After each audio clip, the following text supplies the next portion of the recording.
Hello, welcome to Chefs by Design. I am Chef Kristen, Mrs. CBD, and this is our Edu-Tasting classes. Second part of our 16 series that's covering our complete Healthy Human manual. So this is a downloadable, printable resource that has everything that you need for your family to thrive wonderfully, deliciously, with recipes and information to help you ease the creative process with your family. So we are talking today about kitchen introduction. We're going over general safety in the kitchen, equipment and food safety, and then we're going to cover some numbers and methods. We'll share our mise en place chart. That is our organization chart for you and your family to work with, communication as you progress through time. So here we go. Let's get started. Kitchen mise en place. Mise en place means everything in place. So having your food prep ready to go for a stir fry before you turn on your element to get stir frying. You don't want to be chopping carrots last and putting them in or they'll be rock hard. Maybe you need to gather your equipment, gather ingredients, bring them from the pantry or from the storage area and have them readily available. And floury hands, and you're not grabbing eggs or some cinnamon with floury hands. And so it helps to bring ease and clarity while we are creating. So kitchen safety. Remind children that there are other areas to play and run around. Explain the danger about playing with sharp objects and appliances. Have non-slip shoes when you're doing things in the kitchen. Have clean hands and nails and tie long hair back. And review your recipes. So when you're gathering and say you're doing some meal prepping, gather everything ahead of time, your mise en place, set this area up, some soapy water in a bucket ready to go so you have some access to that to help keep you clean too. Stack and wash dishes as you actually prep as well. So washing hands with warm water and soap after handling raw eggs, meat, poultry, or fish avoids cross-contamination and spreading bad bacteria around the kitchen.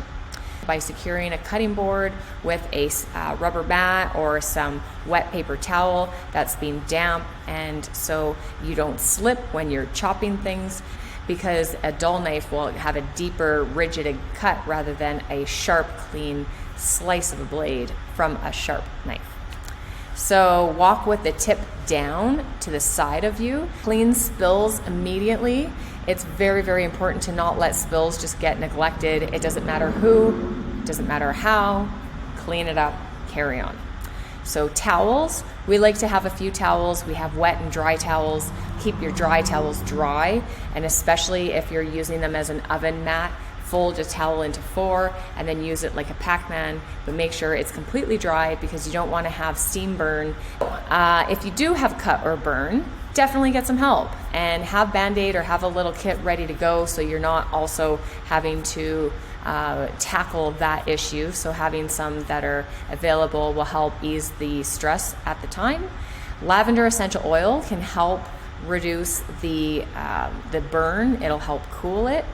With aloe as well, and you can also make chickweed ice cubes, and even for a sting, if it's even a bee sting, for instance, we steep chickweed tea and then we make ice cubes. So you're actually helping with the sting, but you're also helping with the cooling too. So that's a little extra tip. And a living Band-Aid, because the SCOBY, if you use a SCOBY as a living Band-Aid and you lay it over top of a burn, it will help rejuvenate your skin cell growth. Use waterproof Band-Aids, finger cots, and gloves if possible too.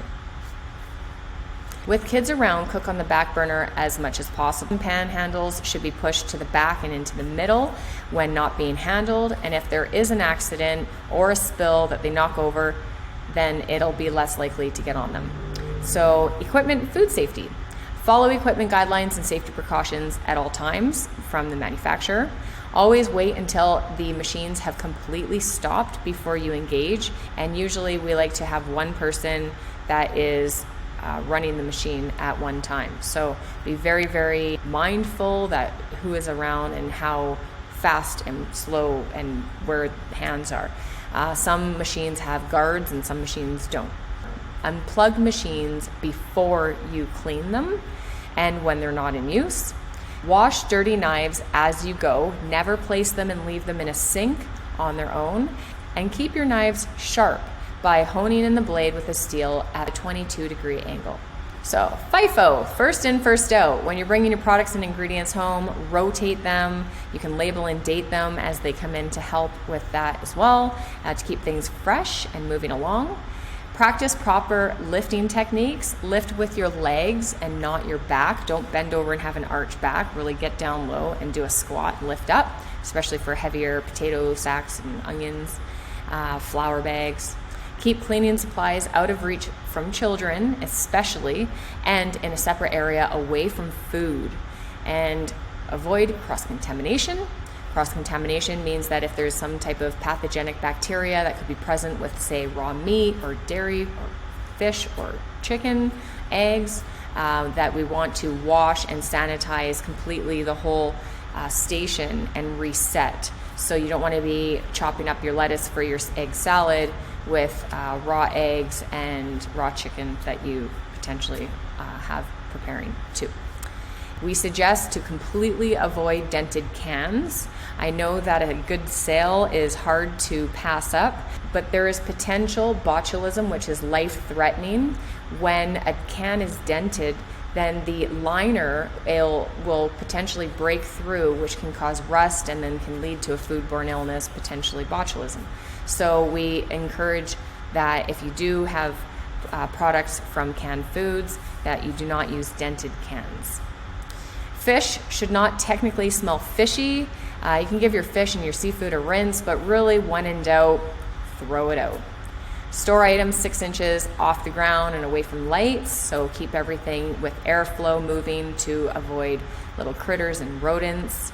And repackage your dry ingredients away from cardboard, because that's also where little pests can get in and be stored and lay eggs, and come in from the shipping areas too, the warehouses, and you could just put them up on your shelf and not even realize it. So it's really ideal to have things in secured bins if you can do that. Label and date all items. We love to have in our jacket little pocket Sharpie, a pen, and X-Acto knife. So this is a favorite tools and equipment little cheat sheet that we've come up with. So just looking around in no particular order, we've got chef knives, utility knives that are serrated, and paring knives, so from large, medium, small, spiralizer, peelers, salad spinners, Japanese mandolin, immersion stick blender, a Vitamix, dehydrator, piping bags with piping tips, plain and star, a few assorted is basically all you need. Thermometer, digital thermometer ideally, a digital scale, dry measures, because we do go between imperial and metric in the world of life, and so it's good to have both, as well as liquid measures. If you want to get into cryovac, we recommend sous vide bags, cryovac machine. Sous vide helps with keeping flavor and nutrition in your product. And so it's a very delicate water bath. Think of a hot tub, you're submerging your food in a nice juicy product, and it will be shelf stable for longer, and because you're removing oxygen, there's lots of really cool things you can do with your sous vide machine and cryovac bags.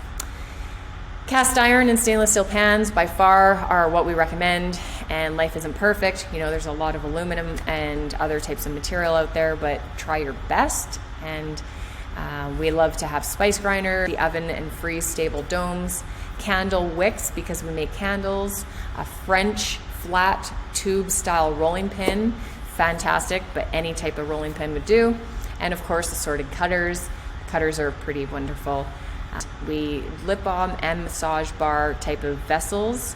Teapot, we have a teapot with a candle base that basically keeps a cast iron pot nice and hot, or at least quite warm through the day. So that's pretty nice to have with your tea if you like it to keep that warm.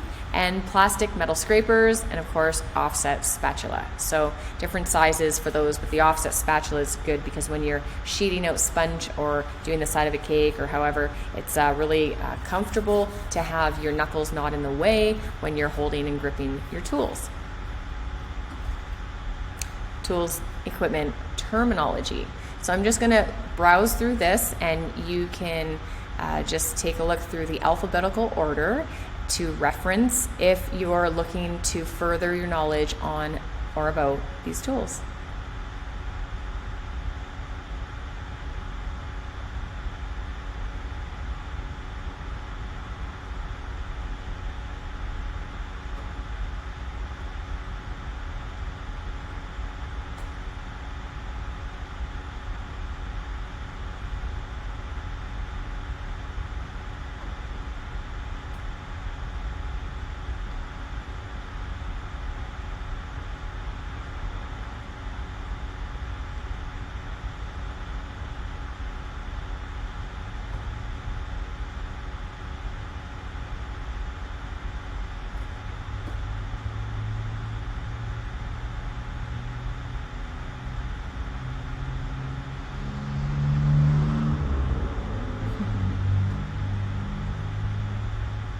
So on our YouTube channel, Chefs by Design, in our chef shows, we have an equipment and tools video that walks you through every single tool that we have. So if you want a long version video tutorial, check out our chef shows on YouTube for that. Chef shows, Chef's House, sharing our chef house. So you can see the knife skills as well as what we have too on that show. And you can reference that for further information about knife skills. So let's talk numbers. I'm here to share with you how to comfortably move between imperial, metric. In Canada, we use a metric system, and so that's grams and kilograms. 1,000 grams equals 1 kilogram, and you can go between those two variables.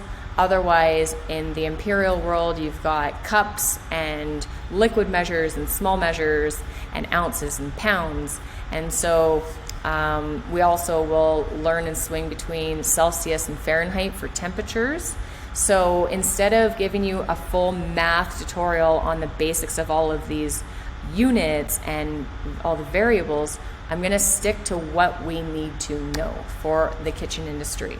So it's super basic. There's 3 main formulas to learn. So 1 gram is basically 1/5 of a teaspoon.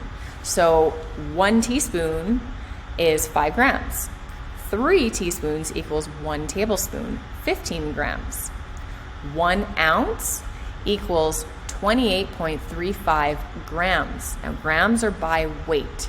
The reason I'm referencing between ounces, cups, and the small measures, tablespoons and teaspoons, is because from there over to grams, if we avoid milliliters in the metric world of the liquid, but we scale and measure our oil, then they're going to be more accurate when you're doing the conversion to begin with, and you don't have to have extra dishes per se. So it's super efficient to convert recipes into metric, and then you can scale up and scale down. So that's what we're going to share with you. 1 pound equals 16 ounces. So 16 times 28.35 equals 454, which is 1 pound. Well, half of a pound is 227 grams, and so half of a pound, half and half, those are 1 cup, and 1 cup equals 2 cups. So let's recap. 1 pound equals 16 ounces equals 454 grams. So we're going to convert now from Celsius to Fahrenheit and from Fahrenheit to Celsius. 5 degrees Celsius to Fahrenheit. Okay, so the whole formula here is times 1.8 plus 32 equals Fahrenheit. So let's do that. 185 times 1.8 plus 32 equals 365. Perfect. That's it. So now to do the from Fahrenheit to Celsius, we're going from the bigger amount to the half lower, smaller. So now you're going to flip your times into a divide and your plus into the negative. So we swing the negative down first, minus 32, divided by 1.8 equals Celsius. So let's go 420 Fahrenheit minus 32 divided by 1.8 equals 402.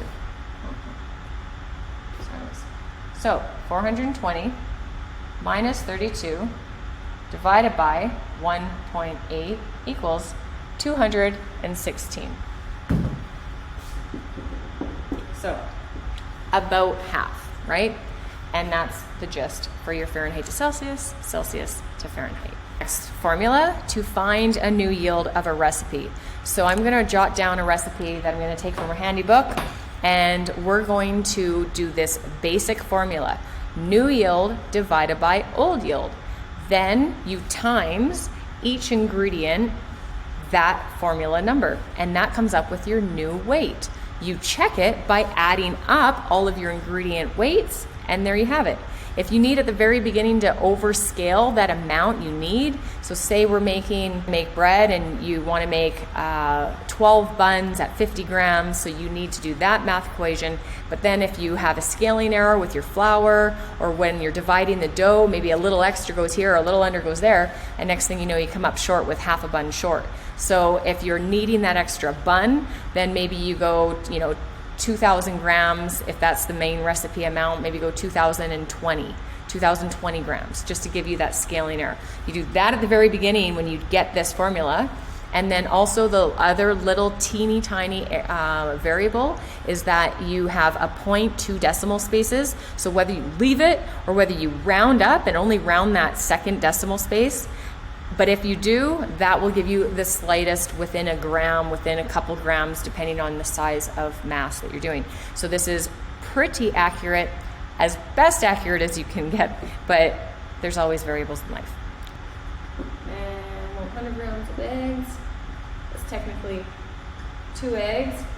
In Canada, in recipes, there's a standard that 1 large egg should technically be the standard to a recipe when calling for a whole egg, and that is 50 grams, and so the white is generally 30 grams and the yolk is generally 20 grams. I'm walking through just like I would in any recipe. You grab, you learn, you see the ingredients, usually the dry ingredients are together, liquid, you read the method, you get your head wrapped in it, and then you can carry on and set your mise en place and get your frame of mind and then have a good execution. So how do we do this? We go 140 plus 60 plus 50 plus 4 plus 90 plus 90 plus 60 plus 5 plus 55 plus 100 plus 50 equals. So we equal total new weight equals 704 grams. So 704 grams total weight. Therefore, I want to make a whole bunch because we want to eat some this week. We want to have some for the next couple weeks. And so this amount would last 2 servings. This seems like 700 grams is like this much. So I want to make like 1-2 big containers. So let's go 2,400 grams is my new weight. I'm just choosing that because I know about a kilogram and a kilogram, 2 of those, 2.5. There we go. So 2,400 grams is the new weight. So new weight divided by the old weight. The old weight is 704.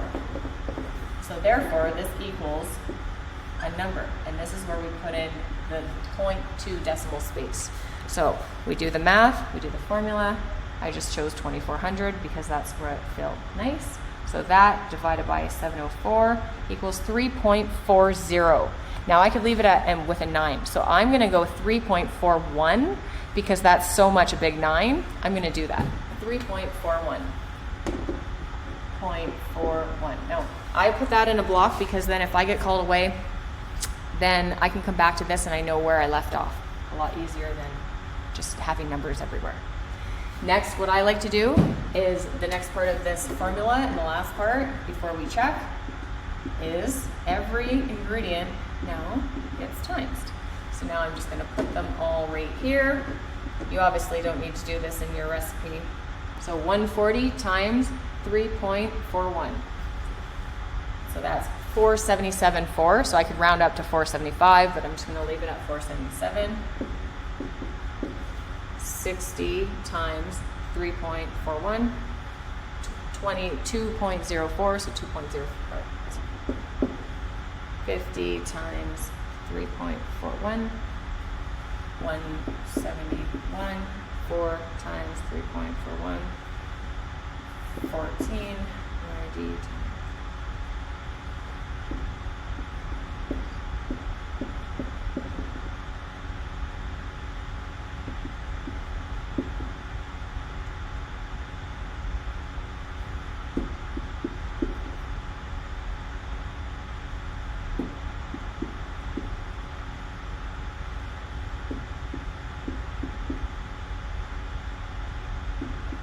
Okay, now we check. It's nothing worse than doing this and then having it wrong. So it's better to fix and solve that now than go forward.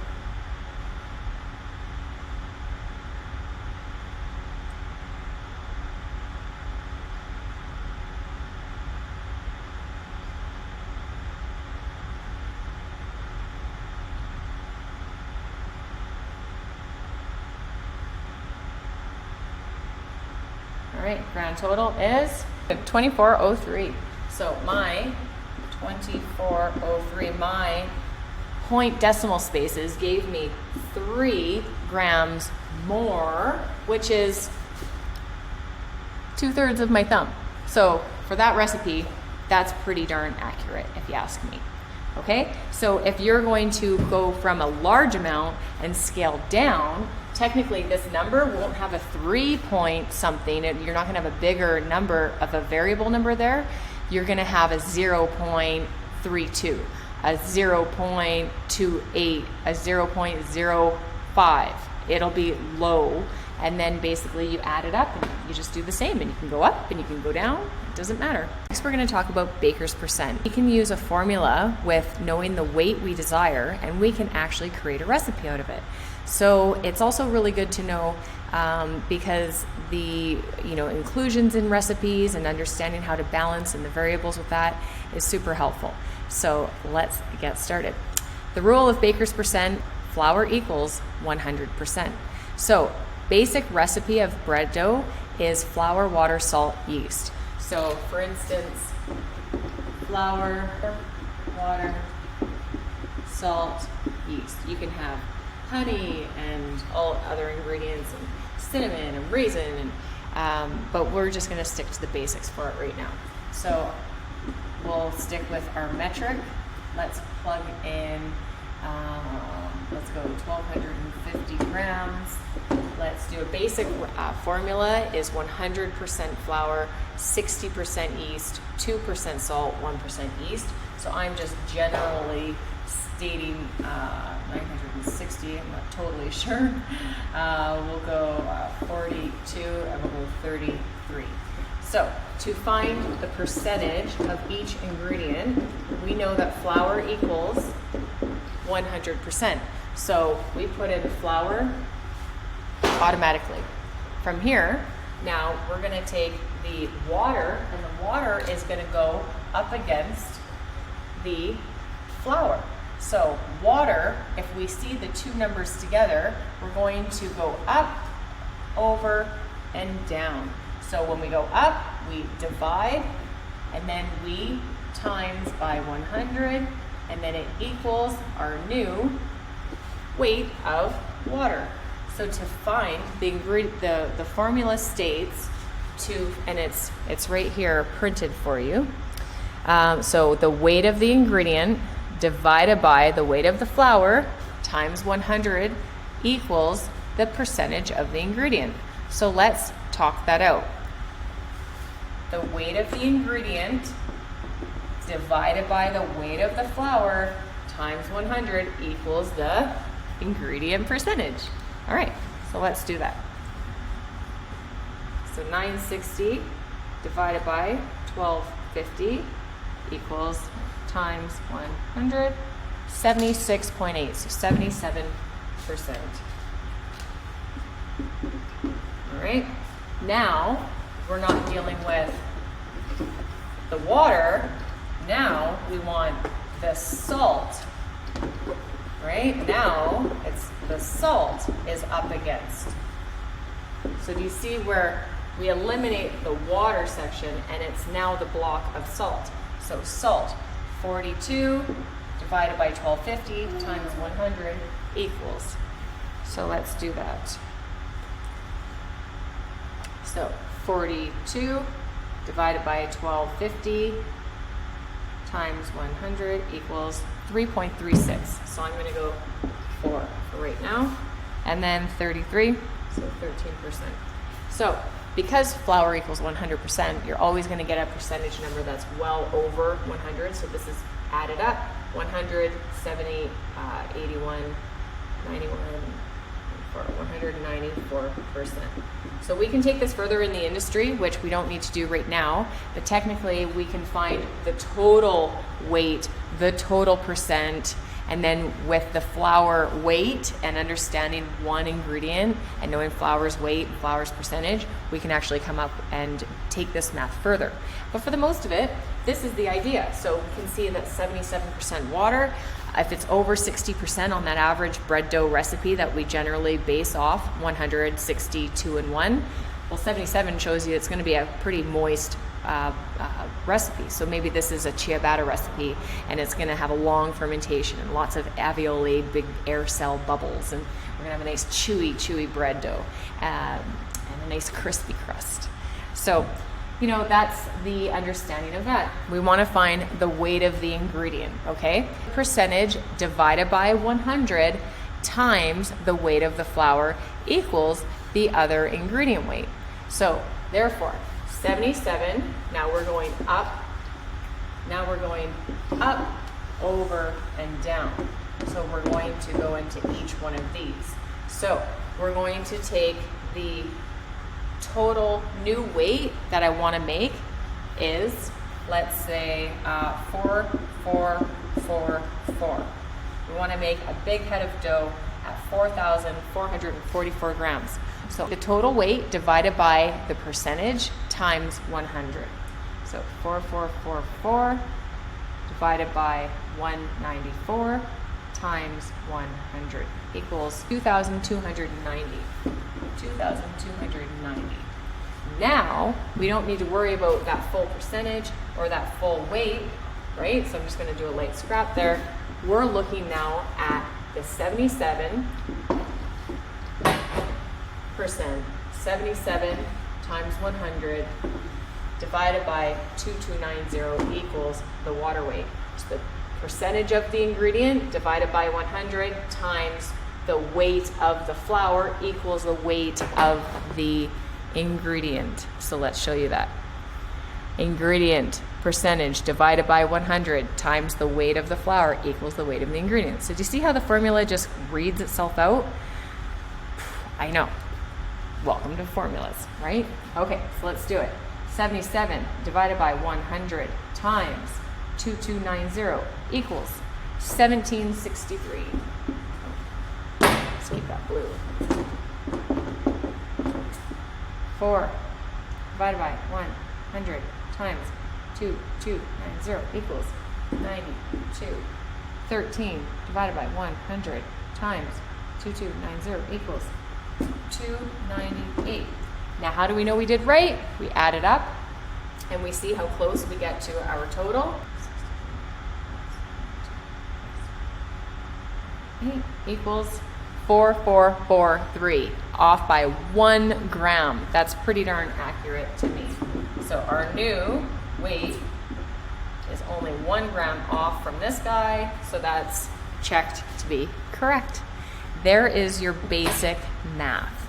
Now, last from this is we have desired dough temperature. So this is only really related to getting optimal fermentation, which bread dough thrives optimally. If you had to pick a number out of the universe, it's 24 degrees Celsius. So for us to get 24 degrees Celsius of a bread dough, once it's kneaded, mixed, and rested, you probe it, what would the internal temperature be so it can rest and expand beautifully and not be too cold and shivery and not be too warm and almost like party mode where it's just eating, all the yeast is eating and bubbling and being super wild, and all of a sudden deflates and is fragile, and then you get a distorted, low volume product.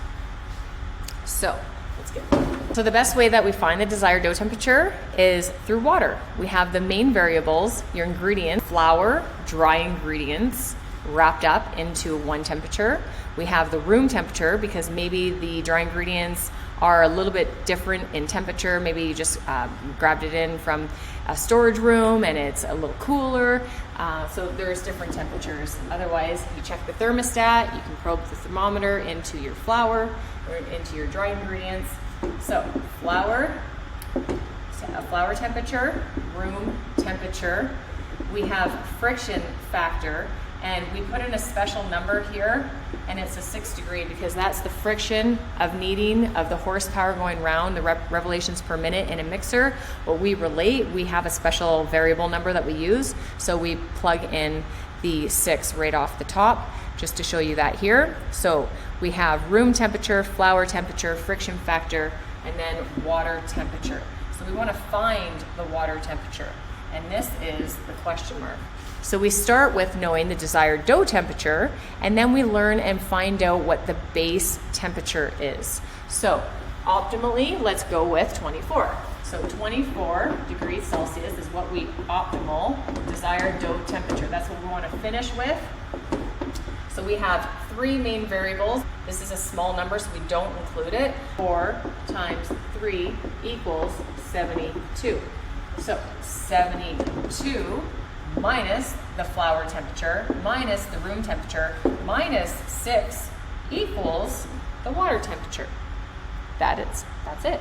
So say the flour temperature right now, we probed it, it came in, it was a little cool, and it's at 17 degrees. We're coming into winter, and our room temperature in here is 20 degrees. And so we do the math, and it looks like this. 72 minus 17 minus 20 minus 6 equals 29. So you're looking at 29 degrees Celsius. These are all Celsius. Stick into the same number system and you'll be good. So 29 degrees is the water temperature. So therefore, you can go and you can get a jug of water and you can temperature gauge it with your tap, and then you can probe it. And when you get that right, you scale it in, you mix your dough. By the time you finish mixing and you work that horsepower in and you got your gluten development test and you're ready for your bulk fermentation, your first fermentation, then you put your probe in and you can read, and it should say 24 degrees Celsius. Give it 1-2 hours rest, and then it should all harmonize in that temperature in a nice warm temperature to be able to expand and grow and come to life. Pre-shape, shape, proof, and bake, then enjoy your delicious bread.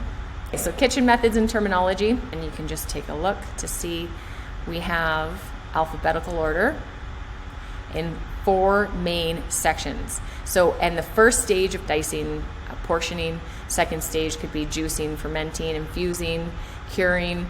Third stage, blending, creaming, pressing, kneading, carrying on, stirring, scoring. So just some quick definitions with these. And then in the final main processes and garnishing, we have baking, blanching, churning, frying, and sauteing, simmering, roasting, torching, and then into caramelizing, scooping, piping, or possibly freezing. This is our Chefs by Design mise en place, everything in place, organization chart. This can be printed for convenience to be like this, a full chart that basically has alphabeticalized in the main columns, and then from the lower half here, the last column is divided between home, body, freezer, fridge, and dry storage. And then at the bottom, we have a quick, at the bottom corner, which I'll show you here again. It's hard to actually see totally, but in the download, you'll be able to see it. There is methods.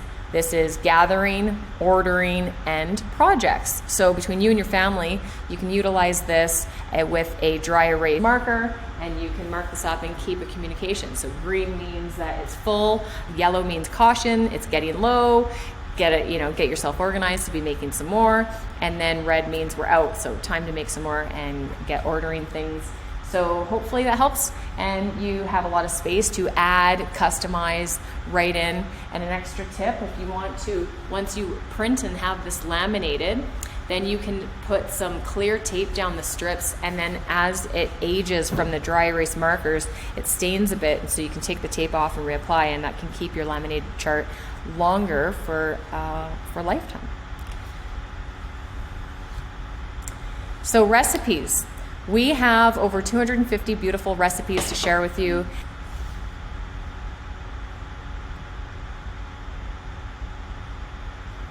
They're organized, very clean, lots of space to write your own notes in, convert them, scale up, scale down. You can learn about balancing different ingredients and changing inclusions for what you like.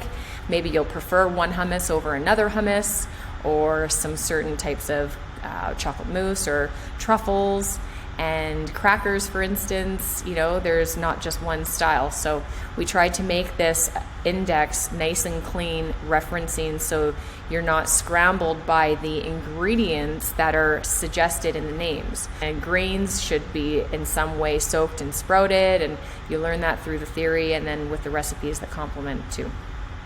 So enjoy customizing this for your own self, your favorites, what works for you, what doesn't, and your family.